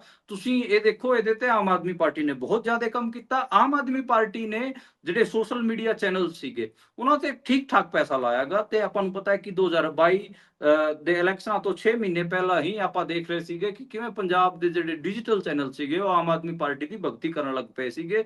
ਹੁਣ ਵੀ ਉਹਨਾਂ ਨੇ ਆਮ ਆਦਮੀ ਪਾਰਟੀ ਨੇ ਵੱਡੇ ਬਜਟ ਡਿਜੀਟਲ ਚੈਨਲਾਂ ਨੂੰ ਦਿੱਤੇ ਹੈਗੇ ਆ। ਆਮ ਆਦਮੀ ਨੂੰ ਪਤਾ ਹੈ ਕਿ ਜਿਹੜੇ ਮਾਈਕਰੋ ਮੈਨੇਜਮੈਂਟ ਤੋਂ ਵੀ ਜ਼ਿਆਦਾ ਵੱਧ ਕੇ ਬਿਗ ਨੈਰੇਟਿਵ ਹੁੰਦਾਗਾ ਤੇ ਬਿਗ ਨੈਰੇਟਿਵ ਤੇ ਅਸੀਂ ਫੇਲ ਹੋ ਰਿਹਾ ਤਾਂ ਫਿਰ ਸਾਡੇ ਮਾਈਕਰੋ ਮੈਨੇਜਮੈਂਟ ਕਰਕੇ ਸਾਨੂੰ ਵੋਟਾਂ ਨਹੀਂ ਪੈਣਗੀਆਂ। ਤੇ ਹਾਲਾਂਕਿ ਹੁਣ ਤਾਂ ਬਿਗ ਨੈਰੇਟਿਵ ਚ ਕਿਤੇ ਨਾ ਕਿਤੇ ਆਮ ਆਦਮੀ ਪਾਰਟੀ ਵਾਲੇ ਫੇਲ ਹੋ ਰਹੇ ਨੇ, ਕਿਉਂਕਿ ਪੰਜਾਬ ਦੇ ਲੋਕ ਬਹੁਤ ਪੋਲੀਟੀਕਲੀ ਸ਼ਾਰਪ ਨੇ। ਉਹ ਬਹੁਤ ਛੇਤੀ ਹੀ ਚੀਜ਼ਾਂ ਨੂੰ ਫੜ ਜਾਂਦੇ ਨੇ। ਜਿਹੜੇ ਪੋਲੀਟੀਕਲ ਈਡੀਅਮਸ ਹੁੰਦੇ ਨੇ, ਪੋਲੀਟੀਕਲ ਮੁਹਾਵਰੇ ਹੁੰਦੇ ਨੇ, ਪੋਲੀਟੀਕਲ ਨੁਕਤੇ ਹੁੰਦੇ ਨੇ, ਉਹਨਾਂ ਨੂੰ ਉਹ ਫੜਦੇ ਨੇ। ਉਹਨਾਂ ਨੂੰ ਪਤਾ ਲੱਗ ਜਾਂਦਾ ਕਿ ਇਹਨਾਂ ਦੀ ਜਿਹੜੀ ਡਾਇਰੈਕਸ਼ਨ ਹੈ ਉਹ ਕਿਸ ਪਾਸੇ ਹੈ। ਪੰਜਾਬ ਦੇ ਲੋਕਾਂ ਨੂੰ ਸਮਝ ਆ ਗਿਆ ਕਿ ਇਹ ਕੋਈ ਰੈਵੋਲੂਸ਼ਨ, ਕੋਈ ਬਦਲਾਅ, ਕੋਈ ਨਵੇਂ ਕਿਸਮ ਦੀ ਰਾਜਨੀਤੀ ਨਹੀਂ ਸੀ, ਬਲਕਿ ਇੱਕ ਰੀਪੈਕੇਜਿੰਗ ਸੀਗੀ, ਜਿਹਦੇ 'ਚ ਇੱਕ ਵਧੀਆ ਪੀਆਰ ਦੇ ਰਾਹੀਂ ਜਿਹੜੇ ਆਮ ਆਦਮੀ ਪਾਰਟੀ ਹੈ ਉਹ ਐਂਟਰ ਕੀਤੀ ਹੈਗੀ ਆ ਪੰਜਾਬ 'ਚ। ਉਸ ਤੋਂ ਇਲਾਵਾ ਉਹਨਾਂ ਕੋਲ ਬਦਲਾਅ ਵਰਗੀ ਕੋਈ ਵੀ ਚੀਜ਼ ਨਹੀਂ ਸੀ। ਉਹਨਾਂ ਨੇ ਜਿਸ ਹਿਸਾਬ ਨਾਲ ਸਿੱਖ ਇਸ਼ੂਜ਼ ਨੂੰ ਡੀਲ ਕੀਤਾ ਉਹ ਵੀ ਆਪਾਂ ਨੂੰ ਸਾਰਿਆਂ ਨੂੰ ਪਤਾ ਹੈ। ਇਸ ਕਰਕੇ ਉਹ ਜਿਹੜਾ ਜੀ ਹੁਣ ਆਮ ਆਦਮੀ ਪਾਰਟੀ ਬਿਗ ਨੈਰੇਟਿਵਸ 'ਚ ਫੇਲ ਹੋ ਰਹੀ ਹੈ, ਤੇ ਅੱਗੇ ਉਹਦੇ ਆਪਾਂ ਨੂੰ ਕਿਤੇ ਨਾ ਕਿਤੇ ਉਹ ਵੀ ਦੇਖਣ ਨੂੰ ਮਿਲਣਗੇ। ਇਹੀ ਮੈਂ ਕਾਂਗਰਸ ਬਾਰੇ ਹੁਣ ਆਪਾਂ back to the national politics. Congress ਦਾ ਨੋ ਡਾਊਟ ਨੈਸ਼ਨਲ ਇਜਲਾਸ ਸੀਗਾ, ਰਾਸ਼ਟਰ ਸਤਰ ਦਾ ਇਜਲਾਸ ਸੀਗਾ, ਪਰ ਮੈਨੂੰ ਲੱਗਦਾ ਕਿ ਜਿਹੜਾ ਇਹ ਮਾਈਕਰੋ ਮੈਨੇਜਮੈਂਟ ਨੂੰ ਇੱਕ ਵੱਡੀ ਚੀਜ਼ ਬਣਾ ਕੇ ਲੈ ਕੇ ਜਾ ਰਹੇ ਨੇ, ਇਹ ਠੀਕ ਨਹੀਂ ਹੈਗਾ। ਇਹਨਾਂ ਨੂੰ ਇਹਦੇ ਤੇ ਦਿੱਕਤ ਆਊਗੀ। ਮਤਲਬ ਮੈਨੂੰ ਲੱਗਦਾ ਕਿ ਇਹਨਾਂ ਨੂੰ ਜਿਹੜੇ ਵੱਡੇ ਕਿਤੇ ਨਾ ਕਿਤੇ ਆਈਡੀਓਲੋਜੀਕਲ ਕੁਐਸਚਨ ਨੇ, ਉਹਨਾਂ ਨਾਲ ਕਿਵੇਂ ਡੀਲ ਜੀ ਕਰਨਾ ਹੈਗਾ, ਉਹਦੇ ਤੇ ਗੱਲ ਜ਼ਰੂਰ ਕਰਨੀ ਚਾਹੀਦੀ ਸੀਗੀ। ਪਰ ਠੀਕ ਹੈ, ਚਲੋ ਇਹਨਾਂ ਦੀ ਜਿਹੜੀ ਸੰਗਠਨ ਦੀ ਵੀ ਇੱਕ ਕਮਜ਼ੋਰੀ ਰਹੀ ਹੈ। ਚਲੋ ਜੇ ਆਪਣਾ ਇਹ ਸੰਗਠਨ ਸੁਧਾਰ ਲੈਣਗੇ, ਉਹਦੇ ਕਰਕੇ ਵੀ ਇਹਨਾਂ ਨੂੰ ਫਾਇਦਾ ਹੀ ਹੋਊਗਾ। ਬਾਕੀ ਦੇਖਦੇ ਹਾਂ ਅੱਗੇ ਕਿੰਨਾ ਕਿ ਇਹ ਹਾਲਾਂਕਿ ਆਪਾਂ ਨੂੰ ਪਤਾ ਕਿ 2 ਇਜਲਾਸ ਇਹਨਾਂ ਨੇ ਪਹਿਲੇ ਵੀ ਇਹਨਾਂ ਦੇ ਹੋਏ ਸੀ, ਉਦੈਪੁਰ ਵਗੈਰਾ ਔਰ ਥਾਵਾਂ ਤੇ 2 ਸਾਲ ਪਹਿਲਾਂ। ਉਹਨਾਂ ਦਾ ਵੀ ਕੋਈ ਇਹਨਾਂ ਨੇ ਬਹੁਤ ਸਾਰੀਆਂ ਮਤੇ ਪਾਏ ਸੀਗੇ, ਪਰ ਕਿਸੇ ਮਤੇ ਤੇ ਇਹਨਾਂ ਨੇ ਸਿਰਾ ਨਹੀਂ ਚੜਾਇਆ। ਮੈਨੂੰ ਲੱਗਦਾ ਕਿ ਇਹਦੇ ਤੇ ਵੀ ਇਹ ਸ਼ਾਇਦ ਸਿਰੇ ਚੜਾਉਣਗੇ ਜਾਂ ਨਹੀਂ ਚੜਾਉਣਗੇ ਮਤਿਆਂ ਨੂੰ, ਉਹ ਆਪਾਂ ਨੂੰ ਅੱਗੇ ਦੇਖਣ ਨੂੰ ਮਿਲੂਗਾ। ਜੀ। ਸੋ ਅਗਲੀ ਖਬਰ ਤੇ ਜੇਕਰ ਚੱਲੀਏ ਤਾਂ ਇਹ ਮੌਸਮ ਦੇ ਨਾਲ ਸੰਬੰਧਿਤ ਹੈ। ਯੂਪੀ ਤੇ ਬਿਹਾਰ ਦੇ ਵਿੱਚ 28 ਲੋਕਾਂ ਦੀ ਮੌਤ ਹੋ ਗਈ ਹੈ, ਉਹ ਵੀ ਬਿਜਲੀ ਡਿੱਗਣ ਦੇ ਨਾਲ। ਤੇ ਐਮਪੀ ਤੇ ਰਾਜਸਥਾਨ ਦਾ ਵੀ ਹਾਲ ਨਾਲ ਹੀ ਦੱਸ ਦਿਓ, ਕਿਉਂਕਿ 20 ਰਾਜਾਂ ਦੇ ਵਿੱਚ ਦੱਸਿਆ ਜਾ ਰਿਹਾ ਹੈ ਕਿ ਹਨੇਰੀ ਚੱਲਣਾ ਅਤੇ ਮੀਂਹ ਆਉਣ ਦੇ ਆਸਾਰ ਦੱਸੇ ਜਾ ਰਹੇ ਨੇ। ਹਾਂਜੀ, ਦੇਖੋ ਪੰਜਾਬ ਅਤੇ ਹਰਿਆਣੇ ਦੇ ਵਿੱਚ ਵੀ ਕਈ ਥਾਵਾਂ ਤੇ ਅੰਧੜ ਵੀ ਚੱਲ ਸਕਦੇ ਨੇ, ਤੇ ਮੀਂਹ ਵੀ ਪੈ ਸਕਦਾ ਗਾ। ਇਹ ਮਤਲਬ ਬਹੁਤ ਉਹ ਹੈਗਾ, ਆਸਾਰ ਹੈਗੇ ਆ। ਤੇ ਬਾਕੀ ਐਮਪੀ ਅਤੇ ਰਾਜਸਥਾਨ ਦੇ ਵਿੱਚ ਤਾਂ ਹੀਟ ਵੇਵ ਸ਼ੁਰੂ ਹੋ ਗਈ ਹੈ। ਮਤਲਬ ਅਨੁਮਾਨ ਛੱਡੋ ਤੁਸੀਂ, ਉੱਥੇ ਤਾਂ ਹੀਟ ਵੇਵ ਸ਼ੁਰੂ ਹੋ ਗਈ ਹੈ। ਤੇ ਯੂਪੀ ਅਤੇ ਬਿਹਾਰ ਦੇ ਵਿੱਚ ਆਪਾਂ ਜਿਹੜੇ ਕੱਲ ਡੈਥ ਟੋਲ ਦੀ ਗੱਲ ਕਰ ਰਹੇ ਸੀ 15 ਦੀ, ਅੱਜ 28 ਹੋ ਗਈ ਹੈ। ਯਾਨੀ ਕਿ ਇੱਕ ਦਿਨ ਦੇ ਅੰਦਰ ਅੰਦਰ ਇਹ ਵਧਿਆ ਗਾ ਇਹ ਡਾਟਾ। ਤੇ 28 ਲੋਕਾਂ ਦੀ ਮੌਤ ਹੋਈ ਹੈ ਜੀ ਬਿਜਲੀ ਡਿੱਗਣ ਕਰਕੇ। ਪੰਜਾਬ, ਹਰਿਆਣਾ ਜਾਂ ਫਿਰ ਰਾਜਸਥਾਨ, ਇੱਧਰ ਕੋਈ ਹਜੇ ਬਿਜਲੀ ਡਿੱਗਣ ਕਰਕੇ ਕੋਈ ਫੱਟੜ ਹੋਣ ਦੀ ਜਾਂ ਫਿਰ ਮੌਤ ਹੋਣ ਦੀ ਕੋਈ ਖਬਰ ਨਹੀਂ ਹੈ। ਹਾਲਾਂਕਿ ਐਮਪੀ ਅਤੇ ਰਾਜਸਥਾਨ ਦੇ ਵਿੱਚ ਲਗਾਤਾਰ ਹੀਟ ਵੇਵ ਦਾ ਅਨੁਮਾਨ ਹੈਗਾ। ਪੰਜਾਬ ਦੇ ਵੀ ਕੁਝ ਇਲਾਕੇ ਤੇ ਹਰਿਆਣੇ ਦੇ ਕੁਝ ਇਲਾਕੇ ਵੀ ਹੁਣ ਇਸ ਵਾਰ ਹੀਟ ਵੇਵ ਦੇ ਚਪੇਟ 'ਚ ਰਹਿਣਗੇ। ਉੱਥੇ ਵੀ ਜ਼ਿਆਦਾ ਗਰਮੀ ਪਊਗੀ। ਮੈਂ ਮਤਲਬ ਜੇ ਗੱਲ ਕਰਨੀ ਹੋਈ ਹਰਿਆਣੇ ਦੀ, ਤਾਂ ਹਰਿਆਣੇ ਦੇ ਵਿੱਚ ਜਿਹੜਾ ਹਿਸਾਰ ਵਾਲਾ ਇਲਾਕਾ ਗਾ, ਸਰਸੇ ਵਾਲਾ ਇਲਾਕਾ ਗਾ, ਮਹਿੰਦਰਗੜ੍ਹ ਵਾਲਾ ਇਲਾਕਾ ਗਾ, ਭਿਵਾਣੀ ਵਾਲਾ ਇਲਾਕਾ ਗਾ, ਉੱਥੇ ਇਸ ਵਾਰ ਗਰਮੀ ਜ਼ਿਆਦਾ ਰਹੂਗੀ। ਤੇ ਜੇ ਆਪਾਂ ਪੰਜਾਬ ਦੀ ਗੱਲ ਕਰ ਲਈਏ ਤਾਂ ਬਠਿੰਡਾ ਵਾਲਾ ਜਿਹੜਾ ਇਲਾਕਾ ਗਾ, ਉੱਥੇ ਇਸ ਵਾਰ ਗਰਮੀ ਜ਼ਿਆਦਾ ਆਪਾਂ ਨੂੰ ਦੇਖਣ ਨੂੰ ਮਿਲੂਗੀ। ਇਹ ਮੋਟਾ ਮੋਟਾ ਜੀ ਜਿਹੜਾ ਮੌਸਮ ਦਾ ਅਨੁਮਾਨ ਹੈ। ਜੋ ਟੈਂਪਰੇਚਰ ਮਈ ਮਹੀਨੇ 'ਚ ਹੋਣਾ ਚਾਹੀਦਾ ਸੀਗਾ, ਉਹ ਆਪਾਂ ਨੂੰ ਅਪ੍ਰੈਲ 'ਚ ਹੀ ਇਸ ਵਾਰ ਇੰਡੀਆ 'ਚ ਦੇਖਣ ਨੂੰ ਮਿਲ ਰਿਹਾ ਗਾ। ਜੀ। ਸੋ ਉਧਰ ਚੌੜਾ ਮਾਜਰਾ ਹੁਣੀ ਇੱਕ ਸਕੂਲ ਦੀ ਸਟੇਜ ਤੋਂ ਬੋਲਦਿਆਂ ਹੋਇਆਂ ਅਧਿਆਪਕਾਂ ਤੇ ਬੱਚਿਆਂ ਦੇ ਦੁਆਲੇ ਹੀ ਹੋ ਗਏ ਸੀ ਇੱਕ ਦਿਨ, ਜਦੋਂ ਹੁਣ ਇਹਨਾਂ ਨੇ ਮੁਹਿੰਮ ਛੇੜੀ ਹੋਈ ਹੈ ਕਿ ਪੰਜਾਬ ਦੇ ਸਕੂਲਾਂ ਦੇ ਵਿੱਚ 1 ਲੱਖ ਰੁਪਏ ਤੋਂ ਉੱਪਰ ਦਾ ਕੋਈ ਵੀ ਜੇਕਰ ਸਮਾਨ ਲੱਗਾ, ਕੋਈ ਚੀਜ਼ ਆਈ ਹੈ, ਤਾਂ ਉਸ ਦਾ ਉਦਘਾਟਨ ਜਾ ਕੇ ਕਰਨਗੇ। ਇਹ ਵੀ ਇੱਕ ਆਪਣੇ ਕਿਸਮ ਦਾ ਵੈਸੇ ਡਰਾਮਾ ਹੈ, ਤੇ ਨੈਸ਼ਨਲ ਅਖਬਾਰਾਂ ਤੇ ਨੈਸ਼ਨਲ ਮੀਡੀਆ ਉਸ ਨੂੰ ਇਹ ਕਹਿ ਕੇ ਪ੍ਰਚਾਰ ਰਿਹਾ ਵੀ ਲਓ ਜੀ 300 ਤੋਂ ਵੱਧ ਸਕੂਲਾਂ ਦਾ ਉਦਘਾਟਨ ਕਰਤਾ, 400 ਤੋਂ ਵੱਧ ਸਕੂਲਾਂ ਦਾ ਉਦਘਾਟਨ ਕਰਤਾ। ਤੇ ਬਿਆਨ ਵੀ ਇੰਝ ਹੀ ਦੇ ਰਹੇ ਨੇ ਕਿ ਜਿੱਦਾਂ ਇਹਨਾਂ ਨੇ ਸੱਚੀਓ ਸਕੂਲ ਹੀ ਖੋਲੇ ਹੋਣ। ਪਰ 50% ਪੰਜਾਬ ਦੇ ਸਕੂਲ ਅਜਿਹੇ ਨੇ ਜਿੱਥੇ ਪ੍ਰਿੰਸੀਪਲ ਹੀ ਮੌਜੂਦ ਨਹੀਂ ਨੇ, ਵਾਧੂ ਚਾਰਜ ਦਿੱਤੇ ਹੋਏ ਨੇ 2-2 3-3 ਸਕੂਲਾਂ ਦੇ ਅੱਗੇ ਦੀ ਅੱਗੇ। ਪਰ ਜਿਹੜੀ ਮੈਂ ਗੱਲ ਕਰ ਰਿਹਾ ਸੀ ਚੌੜਾ ਮਾਜਰਾ ਹੋਣਾ ਦੀ, ਉਹਨਾਂ ਨੂੰ ਇੱਕ ਦਿਨ ਵਾਹਵਾ ਤਲਖੀ ਚੜੀ ਸੀ, ਜਿੱਦਾਂ ਅੱਗੇ ਚੜੀ ਸੀ ਡਾਕਟਰ ਸਾਹਿਬ ਤੇ ਕਹਿੰਦੇ ਵੀ ਇਹਨਾਂ ਸਾਰੇ ਟੀਚਰਾਂ ਦਾ ਨਾਮ ਲਿਖੋ, ਇਹਨਾਂ ਨੂੰ ਨੋਟ ਕਰੋ, ਮੈਂ ਤਾਂ ਉੱਤੇ ਸ਼ਿਕਾਇਤ ਕਰਨੀ ਹੈ। ਪਰ ਹੁਣ ਉਹ ਪਿੱਛੇ ਹਟ ਗਏ ਨੇ ਜੀ, ਆਖਿਰਕਾਰ ਮਾਫੀ ਮੰਗ ਲਈ ਹੈ। ਤੇ ਕੀ ਕਹਿ ਰਹੇ ਨੇ ਮਾਫੀ ਮੰਗਦਿਆਂ ਹੋਇਆ? ਕੱਲੀ ਮਾਫੀ ਮੰਗੀ ਹੈ ਜਾਂ ਸਫਾਈ ਵੀ ਪੇਸ਼ ਕਰਨ ਦੀ ਕੋਸ਼ਿਸ਼ ਕੀਤੀ ਉਹਨਾਂ ਨੇ ਕੋਈ? ਨਹੀਂ, ਉਹਨਾਂ ਨੇ ਸਫਾਈ ਪੇਸ਼ ਕਰਨ ਦੀ ਕੋਸ਼ਿਸ਼ ਕੀਤੀ। ਉਹਨਾਂ ਨੇ ਕਿਹਾ ਕਿ ਮੇਰਾ ਜਿਹੜਾ ਮਕਸਦ ਸੀਗਾ ਉਹ ਅਧਿਆਪਕਾਂ ਨੂੰ ਠੇਸ ਪਹੁੰਚਾਉਣਾ ਨਹੀਂ ਸੀਗਾ। ਮੈਂ ਉਹਨਾਂ ਦਾ ਸਤਿਕਾਰ ਕਰਦਾ ਹਾਂ, ਉਹ ਸਾਡੇ ਗੁਰੂ ਨੇ, ਤੇ ਮੈਂ ਸਾਰੇ ਪੰਜਾਬ ਦੇ ਅਧਿਆਪਕਾਂ ਤੋਂ ਮਾਫੀ ਮੰਗਦਾ। ਇਹ ਗੱਲ ਚੇਤਨ ਜੋੜ ਮਾਜਰਾ ਨੇ ਕਹੀ ਹੈ।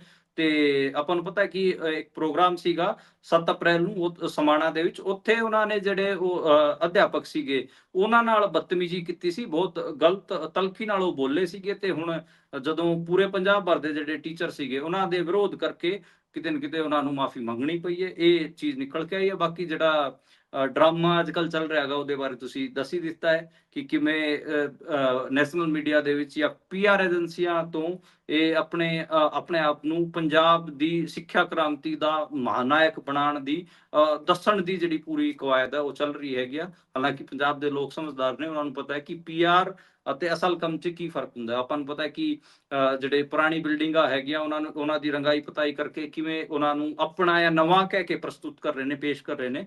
ਇਹ ਜਿਹੜੀ ਪੇਸ਼ਕਾਰੀ ਪੰਜਾਬ ਦੇ ਲੋਕ ਬਹੁਤ ਛੇਤੀ ਫੜ ਲੈਂਦੇ ਨੇ। ਜਿਹੜੀ ਲਫਾਫੇਬਾਜ਼ੀ ਹੁੰਦੀ ਹੈ ਉਹਨੂੰ ਵੀ ਪੰਜਾਬ ਦੇ ਲੋਕ ਬਹੁਤ ਛੇਤੀ ਫੜ ਲੈਂਦੇ ਨੇ। ਮੈਨੂੰ ਲੱਗਦਾ ਕਿ ਲੋਕ ਫੜ ਲੈਣਗੇ ਕਿ ਜਿਵੇਂ ਇਹ ਪੇਸ਼ਕਾਰੀ ਅਤੇ ਲਫਾਫੇਬਾਜ਼ੀ ਤੇ ਲੱਗੇ ਹੋਏ ਨੇ। ਇੱਕ ਦੇਖੋ ਜੀ ਇਹ ਉਧਰ ਜੀ ਗੁਰਪ੍ਰੀਤ, ਇੱਕ ਠੀਕ ਹੈ ਕਿ ਮੌਕੇ ਤੇ ਲੋਕਾਂ ਨੂੰ ਨਾ ਸਮਝ ਆਵੇ, ਜਿਹੜੀ ਤੁਸੀਂ ਬਹੁਤ ਛੋਟੀ ਚੀਜ਼ ਨੂੰ ਬਹੁਤ ਵੱਡਾ ਬਣਾ ਕੇ ਪੇਸ਼ ਕਰ ਰਹੇ ਹੁੰਦੇ ਹੋ, ਪਰ ਜਦੋਂ ਤੁਹਾਡੇ ਉਸ ਸਾਰੀ ਗੱਲ ਦੀ ਹਵਾ ਨਿਕਲ ਜਾਂਦੀ ਹੈ ਉਦੋਂ ਤਾਂ ਲੋਕਾਂ ਨੂੰ ਸਮਝ ਆ ਹੀ ਜਾਂਦਾ ਹੈ ਕਿ ਭਾਈ ਗੱਲ ਬਹੁਤ ਜੀ ਛੋਟੀ ਸੀਗੀ, ਉਹਨੂੰ ਬਣਾ ਕੇ ਬਹੁਤ ਵੱਡਾ ਪੇਸ਼ ਕੀਤਾ ਜਾ ਰਿਹਾ ਸੀ। ਤੇ ਇਸ ਕਰਕੇ ਜਿਹੜੀ ਖੇਲ ਹੀ ਪੇਸ਼ਕਾਰੀ ਕਰ ਸਾਰਾ ਰਹੇ ਨੇ, ਪ੍ਰੈਜੈਂਟੇਸ਼ਨ ਦਾ, ਖੇਲ ਹੀ ਬਿਲਕੁਲ ਸਾਰਾ ਪ੍ਰੈਜੈਂਟੇਸ਼ਨ ਦਾ ਹੈ, ਕਿਉਂਕਿ ਪ੍ਰੈਜੈਂਟੇਸ਼ਨ ਦੇ ਸਿਰ ਤੇ ਹੀ ਭਗਵੰਤ ਮਾਨ ਬਣਿਆ। ਤੇ ਇਹੀ ਬਿਲਕੁਲ ਗੱਲ ਹੈ, ਹੁਣ ਪ੍ਰੈਜੈਂਟੇਸ਼ਨ ਨੂੰ ਕਿਵੇਂ ਲੋਕਾਂ ਤੱਕ ਲੈ ਕੇ ਜਾਣਾ ਹੈ, ਕਿਵੇਂ ਛੋਟੀ ਜੀ ਚੀਜ਼ ਨੂੰ 1 ਲੱਖ ਰੁਪਏ ਦੀ ਚੀਜ਼ ਖਰੀਦੀ ਹੋਈ ਨੂੰ ਅਸੀਂ ਗਲੋਰੀਫਾਈ ਕਰਨਾ ਹੈ, ਤੇ ਉਹ 1 ਲੱਖ ਰੁਪਏ ਦੇ ਉਦਘਾਟਨ ਤੇ ਲੱਖਾਂ ਰੁਪਏ ਦਾ ਤੇਲ ਫੂਕ ਕੇ ਆਪ ਪਹੁੰਚਦੇ ਨੇ। ਕਿੰਨੀ ਸਕਾਟ ਹੁੰਦੀ ਹੈ ਨਾਲ, ਕਿੰਨੀ ਪੁਲਿਸ ਹੁੰਦੀ ਹੈ, ਕਿੰਨੇ ਲੋਕ ਖੱਜਲ ਹੁੰਦੇ ਨੇ, ਤੇ ਫਿਰ ਇਹ ਉਦਘਾਟਨ ਕਰਦੇ ਨੇ। ਇਹ ਹੈ ਜੀ ਇਹਨਾਂ ਦੀ ਕ੍ਰਾਂਤੀ, ਇਹ ਹੈ ਇਹਨਾਂ ਦਾ ਬਦਲਾਅ, ਇਹ ਹੈ ਇਹਨਾਂ ਦੀ ਉਹ ਤਸਵੀਰ ਜਿਹੜੀ ਇੱਕ ਪਿਛਲੇ 76 ਸਾਲ ਕਹਿ ਕੇ ਇਹਨਾਂ ਦੇ ਲੀਡਰ ਕਹਿੰਦੇ ਨੇ ਕਿ ਅਸੀਂ 76 ਸਾਲਾਂ 'ਚ ਜਿਹੜਾ ਕੰਮ ਨਹੀਂ ਹੋਇਆ ਉਹ ਪੂਰਾ ਕਰ ਦਿੱਤਾ ਹੈ। ਉਧਰ ਚੱਲਦੇ ਆ ਜੀ ਲੁਧਿਆਣਾ ਦੀ ਇਲੈਕਸ਼ਨ ਦੇ ਵੱਲ। ਹਾਲਾਂਕਿ ਇਹ ਇਲੈਕਸ਼ਨ ਹਾਲੇ ਰਸਮੀ ਤੌਰ ਤੇ ਐਲਾਨ ਨਹੀਂ ਹੋਇਆ, ਪਰ ਬਾਕੀ ਸਾਰਾ ਕੁਝ ਹੋ ਚੁੱਕਿਆ ਹੈ। ਆਸ਼ੂ ਹੁਣੀ ਆਪਣੇ ਪੱਧਰ ਤੇ ਜ਼ੋਰ ਲਾਈ ਜਾਂਦੇ ਨੇ, ਆਮ ਆਦਮੀ ਪਾਰਟੀ ਤਾਂ ਪਹਿਲਾਂ ਹੀ ਜਾ ਕੇ ਉੱਥੇ ਡੇਰੇ ਲਾਈ ਬੈਠੀ ਹੈ। ਤੁਸੀਂ ਜ਼ਰਾ ਇਸ ਗੱਲ ਤੇ ਚਾਨਣਾ ਪਾਇਓ ਕਿ ਆਸ਼ੂ ਨੂੰ ਖਦਸ਼ਾ ਹੈ ਕਿ ਉਹਨੂੰ ਫੇਰ ਜੇਲ੍ਹ 'ਚ ਸਿੱਟਿਆ ਜਾ ਸਕਦਾ ਹੈ। ਹਾਂਜੀ ਗੁਰਪ੍ਰੀਤ, ਤੁਸੀਂ ਸਹੀ ਕਿਹਾ ਕਿ ਜਿਹੜਾ ਲੁਧਿਆਣੇ ਦਾ ਵਿਧਾਨ ਸਭਾ ਚੋਣ ਹੈ ਹੋਣ ਜਾ ਰਿਹਾ ਹੈ, ਉਹਦੇ ਵਾਸਤੇ ਲਗਾਤਾਰ ਜਿਹੜੀ ਪਾਰਟੀਆਂ ਨੇ, ਚਾਹੇ ਬੀਜੇਪੀ ਹੋਵੇ, ਆਮ ਆਦਮੀ ਪਾਰਟੀ ਹੋਵੇ, ਕਾਂਗਰਸ ਹੋਵੇ, ਉੱਥੇ ਆਪਾਂ ਨੂੰ ਐਕਟਿਵ ਨਜ਼ਰ ਆ ਰਹੀਆਂ ਨੇ। ਆਮ ਆਦਮੀ ਪਾਰਟੀ ਦੀ ਕਮਾਨ ਤਾਂ ਮਤਲਬ ਖੁਦ ਅਰਵਿੰਦ ਕੇਜਰੀਵਾਲ ਵੀ ਸਾਂਭੇ ਹੋਏ ਨੇ, ਕਿਉਂਕਿ ਉਹਨਾਂ ਨੂੰ ਪਤਾ ਹੈ ਕਿ ਜੇ ਇੱਥੋਂ ਅਸੀਂ ਇਹ ਸੀਟ ਜਿੱਤਾਂਗੇ ਤਾਂ ਹੀ ਮੈਂ ਰਾਜ ਸਭਾ 'ਚ ਜਾਵਾਂਗਾ। ਉੱਦਾਂ ਜਿਹੜੇ ਭਗਵੰਤ ਮਾਨ ਸਾਹਿਬ ਹੋਣਾ ਦੇ ਧਰਮ ਪਤਨੀ ਨੇ, ਉਹ ਵੀ ਕੱਲ ਉੱਥੇ ਗਏ ਸੀਗੇ। ਉਹਨਾਂ ਨੇ ਵੀ ਮਹਿਲਾਵਾਂ ਦੀ ਵੋਟਾਂ ਬਾਰੇ ਕੁਝ ਗੱਲਾਂ ਕਹੀਆਂ ਸੀ। ਤੇ ਅੱਜ ਜਿਹੜੇ ਉੱਥੋਂ ਦੇ ਸਾਬਕਾ ਵਿਧਾਇਕ ਨੇ, ਜਿਹੜੇ ਸਾਬਕਾ ਕੈਬਨਿਟ ਮੰਤਰੀ ਵੀ ਰਹੇ ਪੰਜਾਬ ਸਰਕਾਰ 'ਚ, ਭਾਰਤ ਭੂਸ਼ਣ ਆਸੂ, ਉਹਨਾਂ ਨੇ ਆਮ ਆਦਮੀ ਪਾਰਟੀ ਤੇ ਨਿਸ਼ਾਨਾ ਸਾਧਦਿਆਂ ਕਿਹਾ ਕਿ ਉਹ ਉਹਨਾਂ ਨੂੰ ਜੇਲ੍ਹ 'ਚ ਸਿੱਟਣ ਦਾ ਪੂਰਾ ਇੱਕ ਆਪਾਂ ਕਹਿ ਲਈਏ ਕਿ ਇੱਕ ਸਾਜ਼ਿਸ਼ ਰਚ ਰਹੇ ਨੇ। ਉਹਨਾਂ ਨੇ ਇੱਕ ਸਾਜ਼ਿਸ਼ ਥਿਊਰੀ ਦਿੱਤੀ ਹੈ ਕਿ ਉਹ ਮੈਨੂੰ ਚੋਣਾਂ ਤੋਂ ਪਹਿਲਾਂ ਹੀ ਜੇਲ੍ਹ 'ਚ ਸਿੱਟ ਦੇਣਗੇ, ਪਰ ਉਹਨਾਂ ਨੇ ਕਿਹਾ ਕਿ ਜੇ ਮੈਨੂੰ ਜੇਲ੍ਹ 'ਚ ਬੰਦ ਵੀ ਕਰ ਦੇਣਗੇ ਮੈਂ ਉੱਥੋਂ ਹੀ ਚੋਣ ਲੜਾਂਗਾ ਤੇ ਉੱਥੇ ਜੇਲ੍ਹ ਤੋਂ ਹੀ ਚੋਣ ਜਿੱਤ ਕੇ ਆਵਾਂਗਾ। ਇਹ ਗੱਲ ਉਹਨਾਂ ਨੇ ਕਹੀ ਹੈ। ਤੇ ਮੋਟਾ ਜਿਹੜੇ ਉੱਥੇ ਲਗਾਤਾਰ ਜਿਹੜੇ ਫਰਜ਼ੀ ਵੋਟਰ ਲਿਸਟ ਨੂੰ ਲੈ ਕੇ ਵੀ ਕਈ ਸਾਰੇ ਆਪਾਂ ਨੂੰ ਚੀਜ਼ਾਂ ਦੇਖਣ ਨੂੰ ਮਿਲੀਆਂ, ਕਈ ਘਟਨਾਕ੍ਰਮ ਹੋਏ। ਉਹਦੇ 'ਚ ਘਟਨਾਕ੍ਰਮ ਇਹ ਸੀਗੇ ਕਿ ਆਮ ਆਦਮੀ ਪਾਰਟੀ ਅਤੇ ਕਾਂਗਰਸ ਦੇ ਜਿਹੜੇ ਵਰਕਰ ਸੀਗੇ ਉਹ ਵੀ ਆਪਸ 'ਚ ਭਿੜ ਗਏ ਸੀਗੇ। ਇਹ ਘਟਨਾਕ੍ਰਮ ਇਹ ਸੀਗਾ ਕਿ ਜਿਹੜੇ ਭਾਰਤ ਭੂਸ਼ਣ ਆਸੂ ਦਾ ਪਰਿਵਾਰ ਸੀਗਾ ਉਹ ਵੀ DC ਨੂੰ ਮਿਲਿਆ ਸੀ। ਉਹਨਾਂ ਨੇ ਸ਼ਿਕਾਇਤ ਵੀ ਦਿੱਤੀ ਸੀਗੀ ਕਿ ਦੇਖੋ ਇੱਥੇ ਜਿਹੜੇ ਬਾਹਰ ਦੇ ਲੋਕ ਹੈਗੇ ਉਹ ਜ਼ਿਆਦਾ ਫਿਰ ਰਹੇ ਨੇ, ਸਾਡੇ ਇਲੈਕਸ਼ਨ ਨੂੰ ਪ੍ਰਭਾਵਿਤ ਕਰਨ ਦੀ ਕੋਸ਼ਿਸ਼ ਕਰ ਰਹੇ ਨੇ, ਫੇਕ ਵੋਟਾਂ ਬਣਵਾਈਆਂ ਜਾ ਰਹੀਆਂ ਨੇ। ਇਸ ਕਿਸਮ ਦੇ ਨੁਕਤੇ ਲਗਾਤਾਰ ਲੁਧਿਆਣੇ ਦੇ ਵਿਧਾਨ ਸਭਾ ਚੋਣਾਂ ਤੋਂ ਆਪਾਂ ਨੂੰ ਦੇਖਣ ਨੂੰ ਮਿਲ ਰਹੇ ਨੇ। ਨੋ ਡਾਊਟ ਮੈਨੂੰ ਲੱਗਦਾ ਕਿ ਭਾਰਤ ਭੂਸ਼ਣ ਆਸੂ ਇੱਕ ਹੈਵੀਵੇਟ ਕੈਂਡੀਡੇਟ ਨੇ। ਬਾਕੀ ਜਦੋਂ ਇੱਕ ਵਾਰ ਡੇਟ ਅਨਾਉਂਸ ਹੋ ਗਈ ਚੋਣ ਦੀ, ਉਸ ਤੋਂ ਬਾਅਦ ਹੀ ਆਪਾਂ ਨੂੰ ਪਤਾ ਲੱਗੂਗਾ ਕਿ ਕਿਸ ਹਿਸਾਬ ਨਾਲ ਚੀਜ਼ਾਂ ਉੱਥੇ ਜਾਣਗੀਆਂ। ਹਾਲਾਂਕਿ ਸ਼ਹਿਰੀ ਸੀਟ ਹੈਗੀ ਹੈ ਜੀ, ਉੱਥੇ ਬੀਜੇਪੀ ਨੂੰ ਅੰਡਰ ਐਸਟੀਮੇਟ ਕਰਨਾ ਮਤਲਬ ਠੀਕ ਨਹੀਂ ਹੈਗਾ। ਉਹ ਬੀਜੇਪੀ ਵੀ ਉੱਥੇ ਪੂਰੀ ਹੈਵੀਵੇਟ ਕੈਂਡੀਡੇਟ ਬਣ ਕੇ ਉਭਰੂਗੀ ਤੇ ਉੱਥੇ ਹੋਬੀ ਧਾਲੀਵਾਲ ਨੂੰ ਵੀ ਮੇਰੇ ਹਿਸਾਬ ਨਾਲ ਟਿਕਟ ਬੀਜੇਪੀ ਦੇ ਸਕਦੀ ਹੈ। ਉਹਨਾਂ ਦਾ ਨਾਂ ਵੀ ਲਗਾਤਾਰ ਚੱਲ ਰਿਹਾ ਹੈਗਾ। ਜੀ ਇਹ ਨਵੀਂ ਰੌਚਕ ਜਾਣਕਾਰੀ ਹੈ। ਦੇਖਦੇ ਹਾਂ ਬਣਦਾ ਕੀ ਹੈ, ਕਿ ਹੁਣ ਇੱਕ ਹੋਰ ਫਿਲਮ ਸਾਜ਼ ਜਾਂ ਫਿਲਮ ਦਾ ਅਦਾਕਾਰ ਮੈਦਾਨ 'ਚ ਹੋਊਗਾ ਤਾਂ ਫਿਰ ਦੇਖਾਂਗੇ ਤੇ ਆਪਸੀ ਡਰਾਮਾ ਕਿਹੋ ਜਿਹਾ ਰਚਿਆ ਜਾਂਦਾ ਹੈ। ਲੁਧਿਆਣੇ ਦੀ ਹੀ ਅਗਲੀ ਖਬਰ ਹੈ, ਅਕਾਲ ਫਿਲਮ ਆਈ ਹੈ ਜੀ, ਉਸ ਦਾ ਵਿਰੋਧ ਹੋ ਰਿਹਾ ਹੈ ਵੱਡੇ ਪੱਧਰ ਤੇ। ਸਿੱਖ ਜਥੇਬੰਦੀਆਂ ਨੇ ਲੁਧਿਆਣਾ ਦੇ ਵਿੱਚ ਤਾਂ ਫਿਲਮ ਹੀ ਬੰਦ ਕਰਾਤੀ, ਕੀ ਕਾਰਨ ਦੱਸ ਰਹੇ ਨੇ? ਜੀ, ਬੇਸਿਕਲੀ ਨਿਹੰਗ ਸਿੰਘਾਂ ਦੀ ਇੱਕ ਇਹਦੇ ਤੇ ਆਪੱਤੀ ਹੈ। ਉਹਨਾਂ ਨੇ ਕਿਹਾ ਕਿ ਜਿਹੜੇ ਗਿੱਪੀ ਗਰੇਵਾਲ ਹੈਗੇ ਆ, ਉਹਨਾਂ ਨੇ ਨਿਹੰਗ ਸਿੰਘਾਂ ਦਾ ਬਾਣਾ ਪਾਇਆ ਹੋਇਆ ਗਾ ਫਿਲਮ 'ਚ, ਤੇ ਇਹ ਬਾਣਾ ਪਾਉਣਾ ਕਿਤੇ ਨਾ ਕਿਤੇ ਧਰਮ ਦੇ ਉਲਟ ਹੈਗਾ। ਇਸ ਗੱਲ ਦਾ ਉਹ ਵਿਰੋਧ ਕਰ ਰਹੇ ਨੇ, ਤੇ ਉਹਨਾਂ ਨੇ ਕਿਹਾ ਕਿ ਇਹ ਫਿਲਮ ਪੰਜਾਬ 'ਚ ਨਹੀਂ ਦਿਖਾਈ ਜਾਣੀ ਚਾਹੀਦੀ। ਤੇ ਸਿਨੇਮਾ ਮਾਲਕ ਦੇ ਘਰੇ ਜਾ ਕੇ ਵੀ ਉਹਨਾਂ ਨੇ ਰਿਕੁਐਸਟ ਕੀਤੀ ਹੈ ਕਿ ਤੁਸੀਂ ਇਹ ਫਿਲਮ ਬੰਦ ਕਰੋ, ਇਹ ਮਾਲ ਹੈਗਾ ਉੱਥੋਂ ਦੀ ਇਹ ਘਟਨਾਕ੍ਰਮ ਹੈ ਜੀ।